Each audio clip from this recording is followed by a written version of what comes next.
ഇന്നലെയാണ് മലപ്പുറം മങ്കട വെള്ളില കുരങ്ങൻചോലയിലെ ഈ മലമുകളിൽ ഇരിക്കുകയായിരുന്ന പ്രദേശവാസികളായ കുട്ടികൾക്ക് മിന്നലേൽക്കുന്നതും അതിൽ 4 കുട്ടികൾ മരിക്കുകയും 3 പേർ ചികിത്സയിൽ തുടരുകയും ചെയ്യുന്നൊരു സാഹചര്യം ഉണ്ടായത്.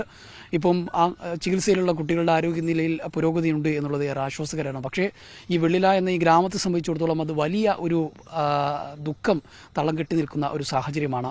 നമുക്കറിയാവുന്നതുപോലെ ഈ വ്യൂ പോയിന്റ് ഇവിടെ നമുക്ക് ഇങ്ങനെ പാറകളൊക്കെ ഉണ്ട്. ഇവിടെ ആളുകളൊക്കെ വന്നിരിക്കുന്നതാണ്, ഈ പ്രദേശത്തെ ആളുകളൊക്കെ അതുപോലെ നാട്ടുകാരായ ആളുകളൊക്കെ വൈകുന്നേരങ്ങളിൽ ഇവിടെ ഈ പാറക്കെട്ടിൽ വന്നിരുന്ന നല്ല കാറ്റുള്ള ഒരു പ്രദേശമാണ്. അപ്പോൾ കുട്ടികളൊക്കെ ഇതുപോലെ വർത്തമാനം പറഞ്ഞിരിക്കാനും മറ്റുമൊക്കെ ഇങ്ങോട്ട് വരുന്നതാണ്. ഇവിടുന്ന് ഇങ്ങോട്ട് നോക്കുമ്പോൾ നല്ല വിശാലമായിട്ടുള്ള കാഴ്ചകൾ നമുക്ക് കാണാം. നല്ലൊരു വ്യൂ ആണ്. ഇവിടുന്ന് അങ്ങോട്ട് നോക്കുമ്പോൾ സ്വാഭാവികമായിട്ട് അവിടെ നിന്ന് ഇങ്ങോട്ട് കാറ്റൊക്കെ വന്ന് അപ്പോൾ ഈ കുട്ടികൾ സാധാരണഗതിയിൽ അവർ നാട്ടിലൊക്കെ ഇങ്ങനെ വൈകുന്നേരങ്ങളാകുമ്പോൾ വർത്തമാനം പറഞ്ഞിരിക്കാനും കമ്പനി കൂടാനും ഒക്കെ ആയിട്ട് ഇങ്ങോട്ട് വരുന്നതാണ്. ഈ മരിച്ചവരെല്ലാം തന്നെ ഒരേ നാട്ടുകാരാണ്, സുഹൃത്തുക്കളാണ്. അതിലുപരി 2 പേര് സഹോദരങ്ങളാണ്. 2 കുട്ടികൾ +2 പരീക്ഷ കഴിഞ്ഞ് റിസൾട്ട് കാത്തിരിക്കുന്നവരാണ്. ഒരു കുട്ടി 10ാം ക്ലാസ് പരീക്ഷ കഴിഞ്ഞ് റിസൾട്ട് കാത്തിരിക്കുന്ന ഒരു കുട്ടിയാണ് മരിച്ച കുട്ടി.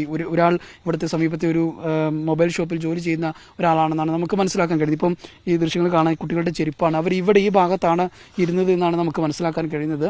ഇവിടെ വെച്ചാണ് അവർക്ക് ഇടിമിന്നൽ ഏറ്റിട്ടുള്ളത് എന്നാണ്. ആ കുട്ടികളുടെ ചെരുപ്പ് നമുക്കിവിടെ കാണാം. അവരുടെ കൊട കൊണ്ടുവന്ന കൊട എന്ന് തോന്നുന്നു. അതുപോലെ അവരുടെ വസ്ത്രങ്ങൾ ഒക്കെ ഇവിടെ ഉണ്ട്. ഈ കുട്ടികൾ ഇവിടെ ഇടിമിന്നലേറ്റ് കിടക്കുന്ന ഒരു സാഹചര്യമായിരുന്നു. ഒരാൾ അപ്പുറത്തേക്ക് തെറിച്ചു വീണു എന്നാണ് നമുക്ക് മനസ്സിലാക്കാൻ കഴിയുന്നത്, ദൃക്സാക്ഷികളിൽ നിന്നൊക്കെ മനസ്സിലാക്കാൻ കഴിയുന്നത്. ഒരാളുടെ വസ്ത്രം അവിടെയുണ്ട്. അപ്പോൾ ഈ പരിസരത്ത് വലിയ തരത്തിൽ ഒരു ഇടിമിന്നൽ ഏൽക്കുന്ന ഒരു സാഹചര്യം ഉണ്ടായി. ഇതൊരു വലിയ കുന്നിൻ പ്രദേശമാണ്. അപ്പോൾ നമുക്കറിയാവുന്നതുപോലെ ഇടിമിന്നലും മഴയൊക്കെ വരുന്ന സമയത്ത് തുറസായ സ്ഥലങ്ങളിൽ നിൽക്കരുത് എന്നുള്ള നിർദ്ദേശങ്ങളൊക്കെ ഉണ്ടായിരുന്നു. പക്ഷേ കുട്ടികളെ സംബന്ധിച്ചിടത്തോളം മഴ വരുന്നതിന് മുൻപ് തന്നെ ഒരുപക്ഷെ ഇടിമിന്നൽ വന്നിട്ടുണ്ടാകാമെന്നുള്ളതാണ്. മഴ വരുന്ന സമയമാകുമ്പോഴേക്ക് നേരത്തെ മഴ വരികയാണെങ്കിൽ അവർ ഒരുപക്ഷെ പോകാനുള്ള സാധ്യതയുണ്ട്. ഏതായാലും വലിയ ദുരന്തമാണ് സംഭവിച്ചത് എന്നുള്ളതാണ്. അതായത് ഇവിടെ ഈ സംബന്ധിച്ചിടത്തോളം ആളുകളൊക്കെ വരുന്ന ഒരു പ്രദേശമാണ്. ഇപ്പോൾ ഈ പ്രദേശത്തുകാരനായ ഒരാൾ കൂടി നമ്മോടൊപ്പം ചേരുന്നുണ്ട്. നിങ്ങളുടെ പേരെന്തായിരുന്നു? എൻ്റെ പേര് സഫർ. ഈ ഇവിടെ തന്നെ വീടല്ലേ? ഇവിടുന്ന് ഒരു 1.5 കിലോമീറ്റർ. ഇവിടെ സാധാരണ ആളുകളൊക്കെ വരുന്ന ഇവിടെ വൈകുന്നേരമായി കഴിഞ്ഞാൽ കൂടുതൽ ആളുകൾ വരുന്നതാണ്. ഇവിടെ വന്നിരിക്കും, കാറ്റ് കൊള്ളാനൊക്കെ വന്നിരിക്കുന്നതാണ്. പുറത്തുനിന്ന് ആളുകൾ വരാറുണ്ടോ? പുറത്തുനിന്ന് ആളുകൾ വരുന്നുണ്ട്. ഈ കുട്ടികളൊക്കെ ഈ പരിസരത്തുള്ളവർ തന്നെ? ഇവിടെ തൊട്ടടുത്തുള്ള അവരൊക്കെ എല്ലാ സമയവും ഇവിടെ വരുന്നവരൊക്കെ തന്നെയല്ലേ? ആണ്, അവർ വരുന്നത് തന്നെയാണ്. സ്ഥിരമായിട്ട് ഇവിടെ വരുന്നതാണെന്നുള്ള ഞാൻ അറിഞ്ഞത്. കാരണം വെച്ചാൽ ഞാൻ ഇവിടുന്ന് ഒരു 1.5 കിലോമീറ്റർ, ഇത് രണ്ട് ഏരിയയാണ്. അപ്പോൾ ഇതൊരു മലമ്പ്രദേശമാണ്. ഇതിൻ്റെ ഒരു 2 ഏരിയയിലായിട്ടാണ് പോണത്. അപ്പോൾ ഞാൻ ചേപ്പൂര് എന്ന് പറയുന്ന സ്ഥലത്താണ് ഞാനുള്ളത്. ഇതിങ്ങോട്ട് വെള്ളിയിലെ ഭാഗമായിട്ട് വരും, 2 ഭാഗമായിട്ട് വരും. വൈകുന്നേരങ്ങളിലൊക്കെ ഇവിടുന്ന് ഇങ്ങനെ കാഴ്ച കാണും ചെയ്യാം. കാറ്റൊക്കെ കൊണ്ടിരിക്കാൻ ആളുകൾ വരുന്ന. അതെ അതെ. ഇവിടെ ആളുകൾ വരുന്നതുകൊണ്ട് തന്നെ ഇവിടെ ബൈക്കിൽ ഒരാൾ ചായ കച്ചവടം സ്ഥിരമായിട്ട് വരുന്നുണ്ട്. വൈകുന്നേരമായി കഴിഞ്ഞാൽ വരുന്നുണ്ട്. അപ്പോൾ പുറത്തുനിന്നൊക്കെ ആളുകൾ വരുന്നുണ്ട്, കുടുംബങ്ങളൊക്കെ വരുന്നുണ്ട്. അതെ അതെ. ഇപ്പം ഇവിടെ ഇങ്ങനെ ഒരു അപകടം ഒന്നും നേരത്തെ ഒന്നും ഉണ്ടായിട്ടില്ല? ഇല്ല, അങ്ങനെ അപകടങ്ങളൊന്നും ഉണ്ടായിട്ടില്ല. അതാദ്യമായിട്ടാണ്. ഇന്നലെ നല്ല ശക്തമായ മഴ ഇടി ഉണ്ടായിരുന്നു. വൈകുന്നേരമാണ് അത്? വൈകുന്നേരം ഒരു 4 മണിക്ക്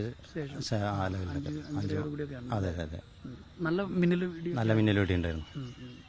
എപ്പോഴാണ് ഈ വിവരമൊക്കെ നാട്ടിൽ അറിയുന്നത്, ഇവർ സംഭവിച്ചത്? അത് കറക്റ്റ് എനിക്കറിയില്ല. ഞാൻ പറഞ്ഞില്ലേ, ഞാൻ കുറച്ച് അപ്പുറത്തായതുകൊണ്ട് ഞാൻ അറിയുന്നത് ഒരു 6 മണി സമയം ആയിട്ടാണ് ഞാൻ അറിയുന്നത്. ഈ കുട്ടികളൊക്കെ തൊട്ടടുത്ത് ഉള്ള കുട്ടികൾ, അയൽവാസികളും ബന്ധുക്കളൊക്കെ ആയിട്ടുള്ള അങ്ങനെയാണ് അറിയാൻ കഴിഞ്ഞത്.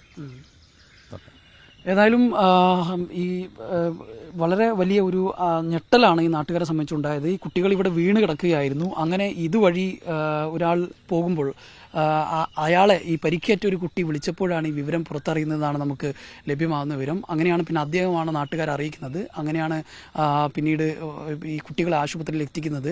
2 പേരെ ആശുപത്രിയിൽ എത്തിയപ്പോഴേക്കും തന്നെ മരണപ്പെട്ടിരുന്നു എന്നാണ് വിവരം. അതോടൊപ്പം തന്നെ മറ്റു 2 പേര് ആശുപത്രിയിൽ എത്തിയതിന് ശേഷവും മരണപ്പെട്ടു. ഇപ്പം 3 പേരാണ് ചികിത്സയിലുള്ളത്. അവരിപ്പം പെരിന്തൽമണ്ണയിലെ സ്വകാര്യ ആശുപത്രിയിൽ ചികിത്സയിൽ തുടരുകയാണ്. അതിൽ അവരുടെ ആരോഗ്യനിലയിൽ നല്ല പുരോഗതിയുണ്ട്.